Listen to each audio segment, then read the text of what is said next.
Doc Tobin, bon matin. Bon matin, Serge. Salut tout le monde. On connaît maintenant vos destinations de l'été. Oui, bien, à peu près. Écoute, j'espère pouvoir peut-être aller un petit peu plus dans le sud de la province pour visiter notre fils, visiter dans la région de Moncton. Mais en tout cas, on va voir qu'est-ce qui va arriver. Hein. Méchante douche d'eau froide sur le dos des néo-brunswickoises hier. Oui, écoute, pour être franc avec toi, j'étais chez nous, j'avais fini ma journée de travail, puis j'étais chez nous en train d'écouter la conférence de presse à Dr. Russell, puis j'ai été comme énormément surpris, comme tout le monde, qu'on rétrogressait dans la zone 5 à cause de, malheureusement, un troisième cas. Puis pour être honnête avec toi, je suis déçu. Mettons ça de même, déçu. Oui. C'est un peu comme ça qu'on s'est senti, hein, un peu partout dans la province hier, particulièrement dans cette région-là qui, comme nous, ici au nord-ouest, avait été passablement épargnée. Là. Oui, exactement. Écoute, Serge, si tu me permets, je vais quand même avouer que du côté professionnel, du côté médical, je suis encore plus déçu. Je peux te raconter un petit peu l'histoire que j'ai à date. Allons-y. Je vais mettre quand même mes propos au conditionnel parce que c'est des propos que moi, j'ai pas parlé à la personne comme telle, j'ai pas comme de confirmation totale, mais que ce qu'on m'a dit, c'est que c'est effectivement un médecin qui est le troisième cas. Les trois nouveaux cas dans la région de Camontune, dans la zone 5, sont tous les trois reliés. Ce médecin-là aurait entre le début puis le début du mois de mai puis la semaine passée, aurait voyagé à Québec pour des raisons personnelles qui étaient non essentielles. Hey boy. Ce médecin-là aurait retourné chez lui à Camontune sans faire de période d'isolation. Il a fait quelques corps de travail à l'urgence, il a fait quelques sessions de bureau en plus de ça, donc il a vu beaucoup de patients.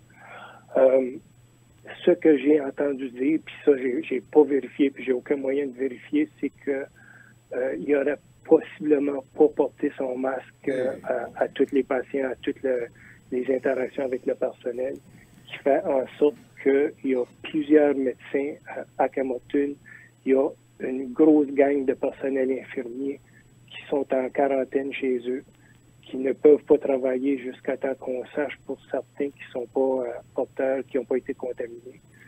Qui veut dire que pour les prochains 24 heures, l'urgence de Camontune est bel et bien fermée.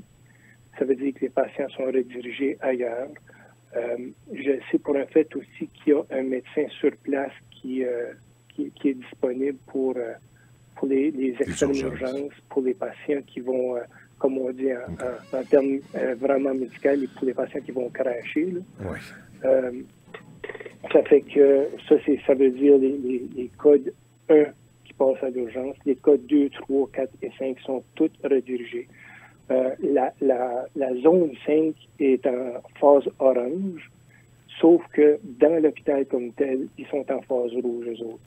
Ça veut dire que tous les services non urgents sont fermés. Les chirurgies qui sont non urgentes sont annulées. Puis, en fin de compte, c'est retour au début de la pandémie pour l'intérieur de l'hôpital. Doc, Oui, excuse. Non, mais allez-y. Vas-y, Serge.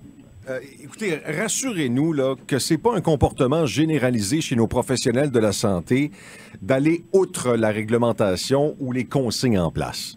Ben, regarde, je peux facilement être rassuré pour ça parce que depuis plusieurs semaines déjà, nous autres, à l'hôpital, que ce soit médecins ou personnel, tout le personnel qui ne peuvent pas respecter le 2 mètres de proximité doit mettre un masque.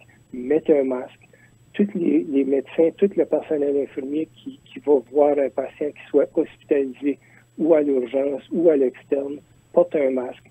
Tous les patients qui rentrent de l'extérieur portent un masque en plus de ça.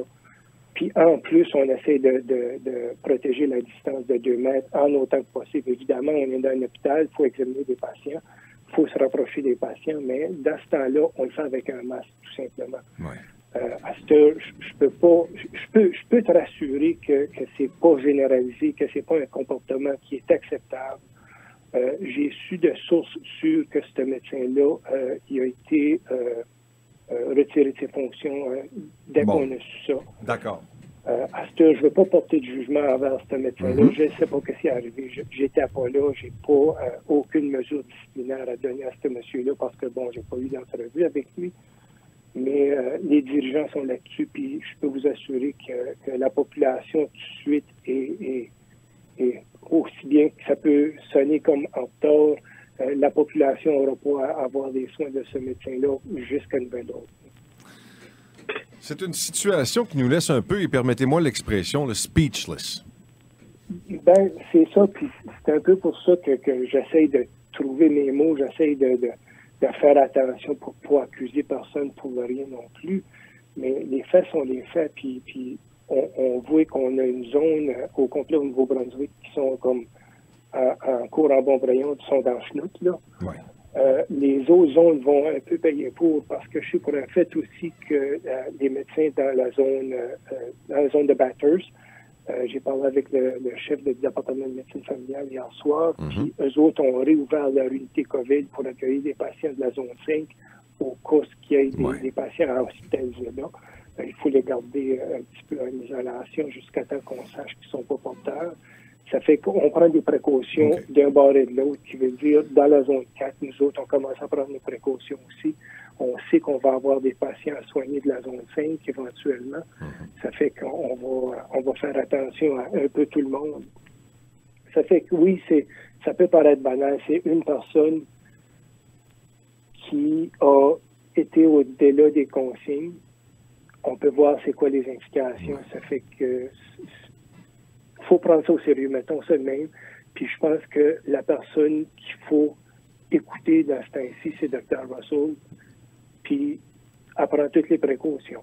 Oui, en souhaitant qu'elle ne revienne pas trop régulièrement avec des points de presse en surprise, comme ça a été le cas hier. Ça nous a tous surpris dans un premier temps. Et la nouvelle qui en a suivi est encore plus surprenante, là. Oui, exactement. Puis on peut voir l'étendue des implications avec tout simplement en régressant une zone au complet. Qu'est-ce qui nous attend pour plus tard? C'est bien dur à dire, tu sais. Ça fait que je pense qu'il faut rester très, très, très aux aguets de qu'est-ce qui va arriver. J'ai comme l'impression qu'on va nous annoncer malheureusement d'autres cas qui vont venir de Campbellton dans les prochains jours. J'espère que non, mais j'ai ce pressentiment-là. J'anticipe peut-être un peu ta question. On sait qu'il se passe une marche dimanche. Je veux absolument pas poser d'opinion là-dessus. Sauf qu'il faut qu'on se rappelle que tout de suite, en phase jaune, on a droit à des regroupements de 50 personnes, pas plus. Si on se regroupe à plus que 50, on va contre la loi.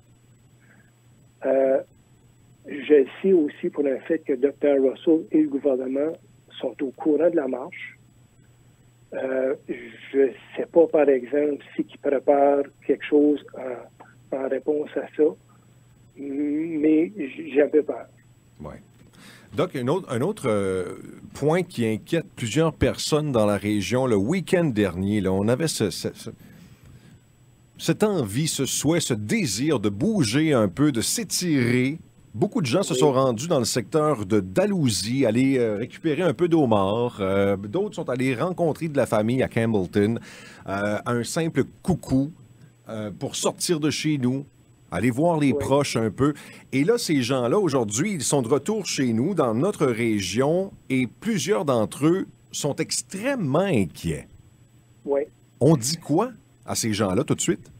Ben, on dit premièrement, malheureusement, pour les gens qui ont voyagé dans la zone, qui ont resté, je parle pas nécessairement d'arriver puis d'acheter du gaz au gas station, puis de s'acheter un sac de chips, puis de s'en retourner, là. Mais les gens qui ont été visiter quelqu'un, qui ont resté, mettons, au-delà d'une demi-heure ou quelque chose du genre, ben, malheureusement, ces gens-là, il faudrait qu'ils restent chez eux en vérifiant leurs symptômes, puis au moindre symptôme, il faut contacter le 811. À cette heure, D'après ce que j'ai vu dans la conférence de presse hier, je pense que Dr. Russell donne la permission à ces gens-là et aux gens de la zone 5 d'appeler tout simplement le 811. Puis je pense qu'ils peuvent se faire dépister directement sans symptômes, ces gens-là. Si j'ai bien compris que ce que Dr. Russell disait, là, ça fait que je pense qu'au moindre doute, on appelle 811 puis on essaie de se faire dépister tout simplement. Une chose qui est sûre, les gens tout de suite de la zone 5 n'ont pas le droit de venir nous voir. Ils n'ont pas le droit d'aller se faire couper les cheveux à Bathurst. Puis nous autres, on n'a pas le droit d'aller les voir tout de suite. Là. Ça fait que ça, faut essayer de respecter ça autant que possible. Dr. Tobin, on vous remercie infiniment encore une fois d'avoir pris le temps de nous jaser ce matin. C'est très rassurant. Ben Serge, c'est moi qui te remercie de l'opportunité. Puis comme on va se tenir au courant autant que possible. Puis s'il vous plaît, suivez les consignes à Dr. Russell. Dr. Tobin, merci beaucoup. Merci, bonne journée.